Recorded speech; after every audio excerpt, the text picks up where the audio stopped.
पाणी गरम करायला ठेवलेलं आहे हे विसरून गेले, त्यामुळे बकेट जळली. नंतर मी पुढे इकडे मस्त आयते बनवले, कारण की मला बनवायची होती पातळीची भाजी. मग कणिक वगैरे भिजून घेतली, चपात्या वगैरे केल्या. आणि आज मला जायचं होतं बाहेर, कारण की त्यांचा सुट्टीचा दिवसच मला बाहेर जायला मिळतं नाही तर काय. आज तस मी एकटाच घरात बोर होऊन जातं सर्व. मग पटपट मी माझे कामं वगैरे आवरले, आम्ही जेवण वगैरे केलं. त्यानंतर आम्हाला जुडिओमध्ये जायचं होतं.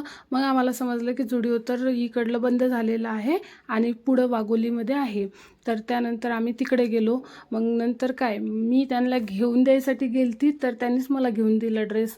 तर चांगला 1000-1500 चुनाच लागला त्यांना. मग त्यानंतर काय, आम्ही बाहेर गेलो. मग मला येवली चहा दिसला.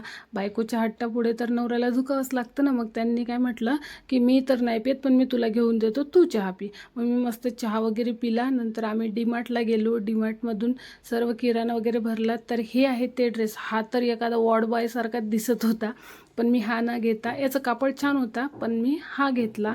तुम्हाला हा ब्लॉग माझा कसा वाटला ते मला कमेंट करून नक्की